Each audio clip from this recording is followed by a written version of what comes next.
جس چیز نے آپ کو مشہور کیا اور آپ کی ثابت قدمی جو ہے وہ ہے مسئلہ خلق قرآن. یہ مسئلہ ہے کیا؟ اصل میں خلق قرآن کا مطلب یہ ہے کہ آواز یہ اٹھائی گئی، دعویٰ یہ کیا گیا کہ قرآن جو ہے وہ مخلوق ہے. جس طرح چاند، ستارے، سورج، انسان، جن مخلوق ہیں، ویسے ہی قرآن بھی مخلوق ہے، کریشن ہے. وہ کہتے ہیں کہ اگر قرآن کو مخلوق نہ مانا جائے تو قرآن قدیم ہوگا. اگر یہ قدیم ہے تو پھر دو قدیم ہو جائیں گے، اللہ قدیم اور قرآن قدیم. دونوں جب قدیم ہوں گے تو پھر یہ شرک ہو جائے گا. تو ایسی چیزیں جو ہیں وہ اکثر ملائی جاتی ہیں آپس میں، لوگوں کو گمراہ کرنے کے لیے، کافر بنانے کے لیے، قتل کرنے کے لیے، فرقہ برائیت کے لیے. ایسی چیزیں کہ جو سننے میں لگتی ہیں کہ سچی ہیں لیکن ہوتی نہیں سچی. وہ یہ کمال آپ نے دیکھنا ہو تو آپ کبھی عدالت میں جائیں. عدالت میں جب دو وکیل آپس میں دلائل دے رہے ہوتے ہیں تو وکیل ایسے دلائل دیتا ہے کہ سننے میں سچے لگتے ہیں اور قاتل چھوٹ جاتا ہے، جبکہ وہ دلائل سچے نہیں ہوتے، وہ لفظوں کا ہیر پھیر ہوتا ہے. یہی چکر ہے. اب یہ کہا گیا کہ یہ شرک ہو جائے گا. اگلا سننے والا کا واقعی بھائی اللہ بھی قدیم، قرآن بھی قدیم، تو یہ تو واقعی شرک ہو جائے گا. اور پھر اس کے اوپر دلائل یک طرفہ ڈھونڈے جاتے ہیں. یہ بات یاد رکھیے گا کہ باطل ہمیشہ دلائل ڈھونڈے گا، یک طرفہ ڈھونڈے گا. وہ سارے کو بیان نہیں کرے گا، یک طرفہ. اب اس کے لیے دلائل ڈھونڈے گے. کہا گیا اللہ قرآن میں کہتا ہے انا جعلناہ قرآنا عربیہ، ہم نے قرآن کو عربی بنایا. ٹھیک ہے، تو اب جب بنایا مطلب ہے کہ خالقہ. اچھا، خود ہی جعلا کا معنی، جعلناہ کا معنی خالقہ کر لیا خود ہی، جبکہ پورے قرآن مجید کے اندر اللہ تعالیٰ نے قرآن مجید کے لیے پورے قرآن کے اندر خالقہ کا لفظ استعمال ہی نہیں کیا. جس کے لیے جعلا کا لفظ استعمال کیا اس کے لیے کہیں نہ کہیں خالقہ استعمال کر دیا. جیسے انی جاعل فی الارض خلیفہ، میں خلیفہ بنانے والا ہوں، تو انی خالقکم بشرا من طین، خالق کا لفظ استعمال کر دیا. لیکن قرآن مجید کا جب کہا انا جعلناہ قرآنا عربیہ تو اس کے لیے خلقنا کا ترجمہ لفظ استعمال نہیں کیا. وجعلنا اللیل لباسا وجعلنا من الماء کل شیء حی. تو کیسے کہتے ہیں کہ جیسے یہ جالنا ہے اسی طرح قرآن کے ساتھ بھی جالنا ہے. تو یہ بھی مخلوق، وہ بھی مخلوق. اور ایک اور وجہ یہ تھی کہ عیسائی یہ کہا کرتے تھے اور پوچھتے تھے کہ بھائی تمہارے قرآن میں عیسیٰ علیہ السلام کے بارے میں کیا لکھا ہے؟ تو کہا کہتے کلمۃ اللہ. تو کہتے اچھا تو یہ کلمۃ اللہ ہے نا، تو اللہ کا کلام جو ہے وہ قدیم ہے، تو عیسیٰ جو ہے یہ بھی قدیم ہے، تو اللہ کا بیٹا ہوا، گاڈ ہوا، لارڈ ہوا. تو اب مسلمانوں نے بجائے اس کے کہ اس کے دلائل دیتے کہ بھائی جب کلمۃ اللہ کہا ہے تو ساتھ یہ بھی کہا ہے کہ وہ حضرت مریم بھی کھاتی ہیں، حضرت عیسیٰ بھی کھاتے ہیں، یہ بھی تو قرآن کے اندر ہے. تو وہ بجائے اس کے کہ تشریح کرتے اور ان کو سمجھاتے بتلاتے، خود اپنے اوپر جو ہے نا وہ طاری کر لی چیز اور خود پیچھے ہٹنے لگ گئے. تو جی قرآن مجید کو جو ہے نا وہ مخلوق بولو. اور یہ اکثر مسلمانوں کا وتیرہ رہا ہے. چارلس ڈارون کا نظریہ جب چلا تھا نا تو مسلمانوں نے قرآن مجید کی تشریح بھی وہی کرنے لگ پڑے تھے کہ انسان بندر کی ہی اولاد ہے. ہاں، تو یہ بجائے اس کے کہ یہ کہیں کہ ابھی سائنس نے ترقی نہیں کی، قرآن تک یہ نہیں پہنچے، یہ اپنے قرآن کو لے جائیں گے، اس قرآن کو وہاں ڈال دیں گے اس کی تفسیر کے اندر. اور آج دیکھ لیجئے 100 سال کے بعد وہی چارلس ڈارون کا نظریہ جو ایولیوشن تھیوری تھی اس کو امریکہ کے سکولوں میں غلط قرار دے دیا گیا. لو اب کیا کریں گے؟ تو یہی حال اس دور میں بھی ہوا. سب سے پہلے جس نے یہ کہا کہ قرآن مخلوق ہے وہ کون تھا؟ جعد. یہ ایک ایرانی نژاد شخص تھا جس نے سب سے پہلے یہ دعویٰ کیا کہ قرآن مخلوق ہے. یہ اس نے آواز اٹھائی تھی. تو عہد اموی کا ایک گورنر تھا کوفہ میں، خالد بن عبداللہ. اس نے عید الاضحیٰ کے خطبے کے اندر کہا کہ تم جاؤ اپنے جانور ذبح کرو، آج میں ایک بندہ ذبح کروں گا، میں آج ایک بندے کی قربانی دوں گا. تو اس نے اس کو ذبح کیا تھا. اس نے سب سے پہلے کہا تھا کہ قرآن اللہ کی مخلوق ہے. اس کے بعد اس کے شاگرد ابن صفوان نے جو ہے وہ اسے پھیلایا کہ اللہ تعالیٰ بات چیت نہیں کر سکتا، قرآن قدیم نہیں ہے، مخلوق ہے. اس کو بھی قتل کر دیا گیا. پھر اس کے ایک شاگرد نے مصر میں نعرہ لگایا، بشر بن غیاث المریسی نے. یہ گرفتار ہو گیا لیکن قید سے بھاگ گیا. یہ تھی ابتدا کہ قرآن اللہ کی مخلوق ہے. میں نے آپ کو ہسٹری میں ابتدا بتا دی، لیکن انڈر گراؤنڈ یہ چیز چلتی رہی. یہ چلی کہاں سے؟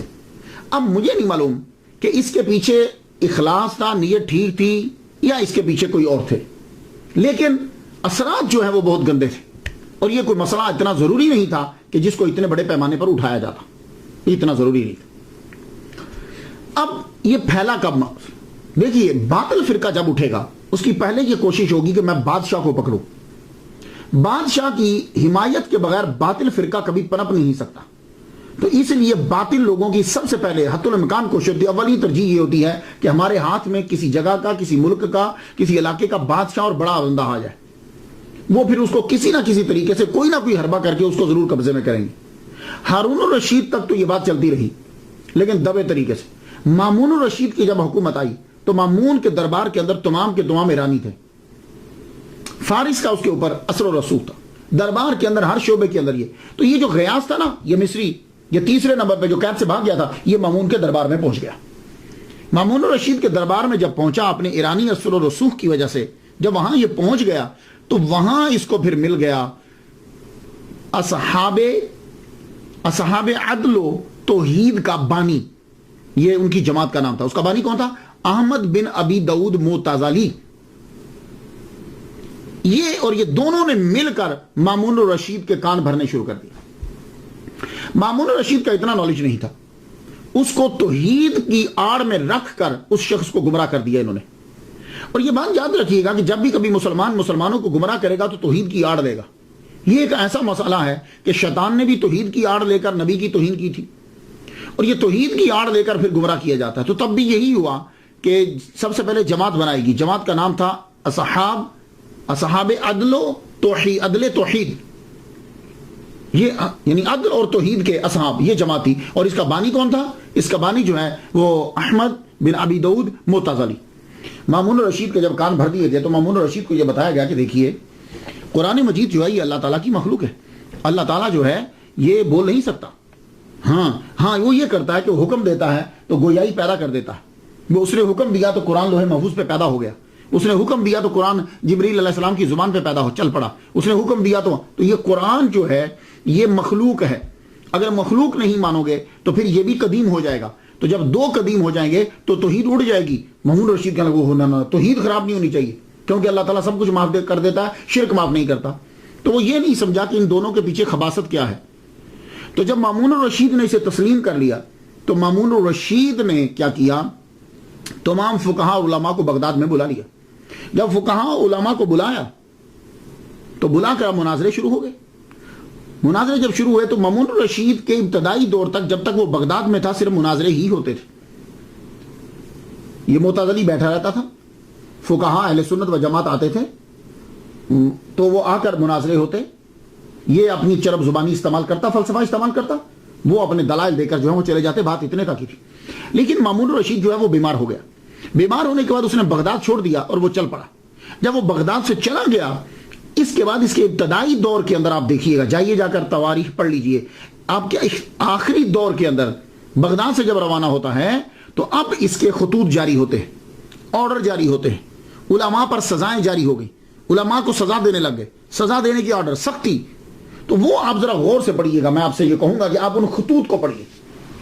ایک پہلی بات میں آپ کو بتا دوں کہ بادشاہ خلیفہ جب خط نشر کرتے ہیں تو ان کا خط کتاب نہیں ہوتا، ان کے خط سے جملے مختصر ہوتے ہیں اور آرڈر ہوتا ہے، بس مختصر جملے۔ یہ خط جب آپ پڑھیں گے جو مامون الرشید کے خلق قرآن کے مسئلے میں ہیں، یہ لگتا ہے کسی مولوی نے لکھے ہوئے، کسی فلسفی نے لکھے ہوئے، لمبی عبارتیں، اور اس عبارات کا جو ہے وہ طریقہ یہ بتلاتا ہے کہ خلیفہ کا خط لکھا ہوا نہیں ہے۔ تو بات بھی اصل میں یہ تھی کہ مامون جو ہے وہ آخری عمر میں بیمار ہو گیا، وہ بستر علالت پر تھا۔ یہ جو وزیر ہے احمد بن ابی داؤد معتزلی، یہ وزیر بھی تھا اس کا اور خاص سیکریٹری بھی تھا۔ یہ کیا کرتا تھا، یہ خود لکھتا تھا، لکھنے کے بعد اب پتہ نہیں سناتا تھا بھی تک کہ نہیں سناتا تھا، لکھنے کے بعد وہ اس سے اجازت لے لیتا کہ میں اس کو آپ کی طرف سے بھیج رہا ہوں، تو وہ آگے اس کو کیا تھا، ٹھیک ہے بھیج دو، بھیج دیا۔ اب یہ لیٹر جو ہیں وہ آنے لگ گئے بغداد میں کہ سارے فقہاء کو اکٹھا کرو، جو مانتا ہے تو ٹھیک ہے، نہیں مانتا تو اس کی گردن اڑا دو، قید کر دو۔ اب یہ اتنے سنگین خط جب آخر میں آنے لگے تو یہی مامون بغداد میں رہتے ہوئے اتنے سخت آرڈر کیوں نہیں دے رہا تھا، یہ شک میں ڈال دیا بات۔ وہاں جا کر یہ آرڈر کیوں دینے لگا؟ اور آرڈر بھی اس وقت کہ جب یہ بالکل بستر علالت پر ہے، بلکہ بستر مرگ پر ہے۔ تو لگتا ہے کہ مامون کی کارستانی نہیں ہے، لیکن ظلم شروع ہو گیا۔ بلایا جاتا زر اور زور دونوں کے ساتھ، علماء کو بلایا جاتا کہ آپ اس کو مانو۔ اکثر لوگوں نے ماننا شروع کر دیا، لیکن امام احمد بن محمد بن حنبل، محمد بن نوح، امام یوسف بن یحییٰ البویتی مصری، نعیم بن حماد، یہ 4 آدمی ایسے تھے کہ جنہوں نے انکار کر دیا۔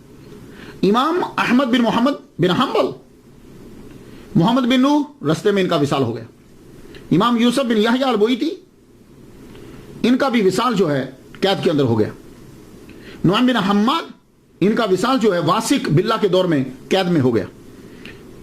بچے صرف تو امام احمد بن محمد بن حنبل بچے۔ آپ کو 2 سال 4 ماہ تک قید میں رکھا گیا اور روزانہ کوڑے مارے جاتے ہیں۔ ایک دفعہ مامون کے دربار میں آپ حاضر ہوئے ہیں، اس کا مطلب یہ نہیں کہ آپ حاضر نہیں ہوئے، حاضر ہوئے ہیں آپ، لیکن گفتگو ویسے رہتی۔ ایک مرتبہ پابا زنجیر بھی غالباً کہتے ہیں کہ جب بلایا گیا، ویسے دربار میں پہلے ہوئے، پابا زنجیر جب پہنچے تو رستے میں اس کا انتقال ہو گیا تھا جب آپ کو گرفتار کر کے لے جایا جا رہا تھا، لیکن جب وہ بغداد میں تھا تو آپ دربار میں پہنچے۔ تو آپ نے درباریوں سے مخاطب ہو کے کہا اگر قرآن حادث ہو تو یہ اس کا کلام ہے۔ درباریوں یہ بتاؤ اگر قرآن حادث ہو تو یہ اس کا کلام ہے، پھر اللہ کی ذات محل حادث ہوگی، اور یہ محال ہے۔ قرآن مخلوق ہے، مجھے یہ بتاؤ کہ یہ بات ضروریات دین سے ہے یا نہیں؟ اگر اس بات کو مانے بغیر دین مکمل نہیں ہوتا، پھر حضور صلی اللہ علیہ وسلم نے، صحابہ نے، اور تمہارے علاوہ دوسرے تمام علماء نے اس کو کیوں چھپایا؟ بتاؤ، سب چپ۔ اگر مخلوق مانو گے تو یہ ایک کتاب عام کتاب ہو جائے گی کہ جس کے لیے پھر نبی کی ضرورت نہیں ہوگی، تمہاری عقل کی ضرورت ہوگی، اور شاید تم لوگ یہی چاہتے ہو۔ یہ آپ کی تقریر تھی کہ اصحاب عدل توحید یہ سارے کے سارے جو ہیں پریشان ہو گئے۔ اس جماعت کا صدر چپ، اور آپ دربار میں کھڑے، آپ کے سامنے 2 بندوں کو قتل کر دیا گیا، 2 بندوں کو قتل کیا گیا، لیکن آپ ذرا بھی مرعوب نہیں ہوئے۔ آپ کی نظر پڑ گئی ایک آدمی پر کہ جو امام شافعی کا ماننے والا تھا، آپ اس کی طرف دیکھ کے کہنے لگے او ایک بات تو بتاؤ، کیا تمہیں یاد ہے کہ موضع پر مسح کرنے کے بارے میں امام شافعی رحمۃ اللہ کا قول تمہیں یاد ہے؟ لوگ حیران ہے کہ بھائی یہاں گردن اڑا دی گئی ہے اور یہ آدمی یہاں بھی فقہ کے مسائل میں پڑا ہوا ہے۔ مامون مر گیا، لیکن مامون مرتے ہوئے وصیت کر گیا اپنے جانشین اور بھائی معتصم کو کہ میرے بعد توحید کا خیال رکھنا، قرآن مخلوق ہے، اسے ضرور عام کرنا، تبھی توحید بچے گی، ورنہ توحید جو ہے وہ تباہ ہو جائے گی۔ اور عدل و توحید کی جماعت کا بانی احمد بن ابی داؤد معتزلی، اسی کو اپنا سب کچھ سمجھنا، یہی تمہارا وزیر، یہی تمہارا سب کچھ ہے، جو کہے اس کی ماننا۔ معتصم کا دور آیا، اس کا ظلم بڑھ گیا، امام احمد کا مسئلہ معتزلی کے ہاتھ میں چلا گیا، اس نے قید میں پھر خوب کوڑے لگوائے۔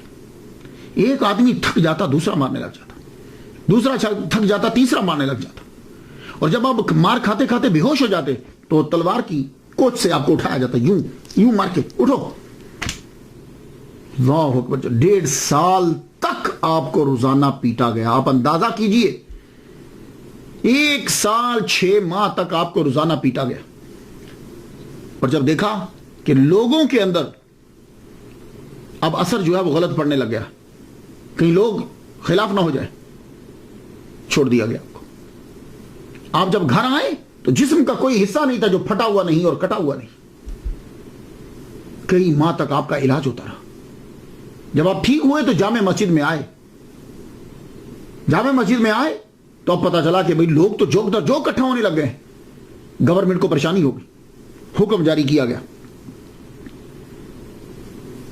اب جب آپ ٹھیک ہوئے تو معتصم مر چکا تھا، واسق کا دور آ گیا تھا، واسق بھی معتصم کے نقشے قدم پہ چل رہا ہے۔ تو واسق کا جب دور آیا تو واسق جو ہے نا اس پہ ذرا اثر کم تھا، اتنا زیادہ نہیں، اثر کم تھا، لیکن اثر تو تھا۔ اب اس نے قید سے تو نکال دیا، لیکن حکم جاری کیا کہ آپ جامع مسجد میں نماز نہیں پڑھ سکتے، آپ گھر سے باہر نہیں نکل سکتے، آپ تدریس نہیں کر سکتے، آپ کسی سے مل نہیں سکتے، گویا کہ گھر کے اندر نظر بند کر دیا گیا. اور انہی سالوں کے اندر آپ نے پھر المسند جو ہے وہ لکھی، آپ کی جو کتاب ہے. آپ کے بیٹوں کو آپ املا کرواتے تھے اور وہ لکھتے تھے، کیونکہ اور تو کوئی آ نہیں سکتا تھا. واسق باللہ کے دور کے اندر واسق باللہ نے بھی توبہ کی اور اس کا اثر بھی کم ہوا. کیا کہ قرآن مخلوق ہے، یہ مذاق بن گیا. ایک چیز جس کے پیچھے خلوص نہیں ہوتا، جس کے پیچھے کوئی سچائی نہیں ہوتی، وہ ایک دور کے بعد ختم ہو جاتی. آپ دیکھ لیجئے وہی سعودی عرب کہ جس میں قبروں کے بارے میں اور قبروں پر جانے کے بارے میں سختی تھی، اب اسی سعودی عرب کے اندر کنگ عبدالعزیز یونیورسٹی کے ڈاکٹر موسیٰ جو ہیں وہ خود کہتے ہیں کہ میں قبر پہ جاتا ہوں، میں دعا پڑھتا ہوں. تو یہ تبدیلی آتی رہتی ہے. تو واسق ایک دن بیٹھا ہوا تو ایک مسخرہ آ گیا. آپ کو پتا بادشاہوں کے درباروں میں مسخرے تو ہوتے ہیں. مسخرہ آ گیا، آگے کہنے لگا، آتا ہی داخل ہوا تو آ کے کرتا ہے، کہتا امیر المومنین اللہ آپ کو قرآن کے بارے میں اجر دے. واسق بولا کم بخت، قرآن کوئی مرنے کی چیز ہے؟ کہنے لگا حضور ہر مخلوق نے مرنا ہے تو قرآن بھی مخلوق ہے. تو امیر المومنین ایک بات بتائیے، قرآن اگر مر گیا تو تراویح میں کیا پڑھیں گے پھر؟ سورا دربار ہنسنے لگ گیا، واسق خود ہنس پڑا. اب آپ دیکھیے، اس سے اندازہ لگائیے کہ یہ مسئلہ جو اصحاب عدل و توحید نے اٹھایا تھا وہ کتنا مذاق بن کے رہ گیا، کیونکہ حقیقت ہی نہیں ہے کچھ. جب یہ مذاق بن کے رہ گیا تو واسق نے کہا کم بخت، چلو چپ ہو جاؤ، نکل جاؤ. پھر ایک مرتبہ ایک صاحب کو گرفتار کر کے لایا گیا. واسق دربار لگا کے بیٹھا ہوا. وہ صاحب آئے، آ کے کہنے لگے تم لوگوں کو کافر بنا بنا کے قتل کر رہے ہو. اس بنیادی عقیدے کی حضور کو، صحابہ کو، تابعین کو خبر تھی کہ نہیں؟ اگر خبر تھی تو بنیادی عقیدے کی تبلیغ کیوں نہ کی؟ اگر تم کہو کہ خبر تھی، سکوت کیا، تو پھر تم سکوت کیوں نہیں کرتے؟ اگر بولو کہ ان کو خبر نہ تھی تو بتاؤ اتنا اہم بنیادی مسئلہ جو توحید کو ہلا دے حضور اور صحابہ کو معلوم نہ تھا تو تمہیں کیسے معلوم ہو گیا؟ دربار میں سناٹا چھا گیا. واسق ایک دم اچھلا اٹھا، کہنے لگا واہ واہ، جاؤ معاف کیا، سمجھ آ گئی مجھے. خیر، تو واسق کے دور سے یہ جو اصحاب عدل و توحید تھے ان کو سمجھ آ گئی کہ اب ہم توحید کے نام پر لوگوں کو اور بادشاہ کو گمراہ نہیں کر سکتے. اب مسئلہ کمزور ہو گیا. تو واسق کے مرتے ہی نظر بندی ختم ہو گئی، نظر بندی بھی ختم. 5 سال کے بعد یہ سلسلہ جو ہے وہ ختم ہوا. 232 ہجری میں امام احمد بن محمد بن حنبل عزت و وقار کے ساتھ مسند پر جلوہ افروز ہوئے. تعلیم و تبلیغ شروع ہوئی اور نام و نہاد اصحاب عدل و توحید مٹ گئے. جس کو وہ کافر کہتے تھے اس کا نام آج تک زندہ ہے، اور کوئی بھی آدمی معتزلہ کو اچھے نام سے یاد نہیں کرتا. آپ نے بہت سی کتابیں